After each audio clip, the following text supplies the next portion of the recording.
Salut à toutes et à tous, bienvenue. Si vous êtes là, c'est probablement que l'idée de voyager, de voir le monde depuis un hublot et d'en faire son métier, eh bien, ça vous parle.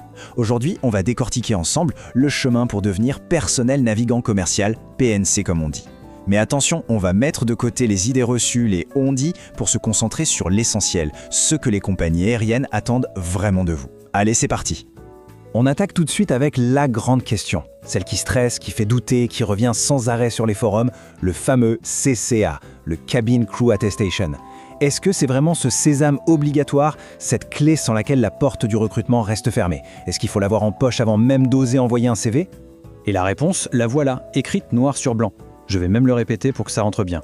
Non, le CCA n'est absolument pas obligatoire pour être recruté. C'est peut-être le secret le moins bien gardé du métier, mais tellement de candidats l'ignorent encore.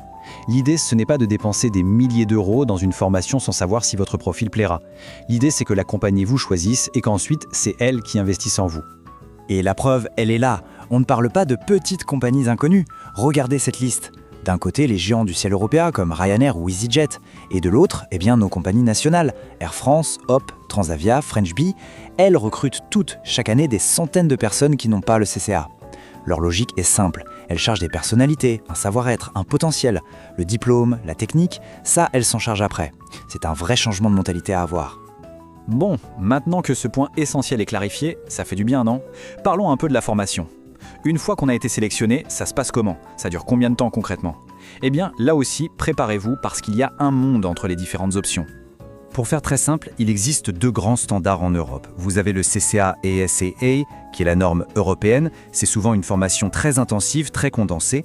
Et puis on a le CCA DGAC, la version française, qui est historiquement plus longue, plus détaillée.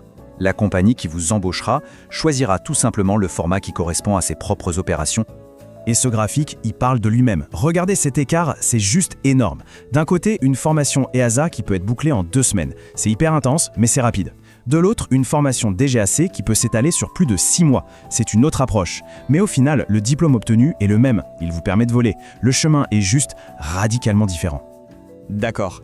Donc, si le CCA n'est pas le critère numéro 1 pour envoyer sa candidature, qu'est-ce que c'est ?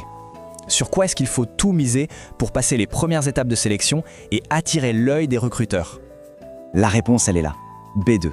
C'est ça la vraie clé d'entrée pour les compagnies françaises. Un niveau d'anglais B2, c'est le minimum syndical, c'est non négociable. On peut avoir le meilleur profil du monde, le plus grand sourire. Si le niveau d'anglais n'est pas là, la porte ne s'ouvrira même pas. C'est le premier filtre et il est impitoyable. Et attention, si on vise des compagnies étrangères, même si elles ont des bases en France, là on passe à un autre niveau. L'anglais n'est plus juste une case à cocher, ça devient la langue de travail. Les emails, les entretiens, les tests, la formation, tout, absolument tout sera en anglais. Il faut donc être vraiment à l'aise, pouvoir réfléchir et s'exprimer de manière fluide. Alors là, écoutez bien parce que c'est une info en or. Le genre d'info qui va vous faire économiser du temps, de l'énergie et de l'argent. Le fameux TOEIC, on oublie. Pendant des années, c'était la référence absolue. Aujourd'hui, la grande majorité des compagnies françaises ne le reconnaissent plus. Et pourquoi? Tout simplement parce qu'ils ne testent pas l'essentiel. Votre capacité à parler, à interagir. Du coup, on fait quoi? C'est simple. D'abord, on raye le TOEIC de sa liste. Ensuite, on met toute son énergie sur l'oral, le speaking. On pratique, on discute, on se met en situation. Et enfin, pour le prouver officiellement sur son CV, on se tourne vers des certifications modernes comme le LILAT ou le LinguaSkill.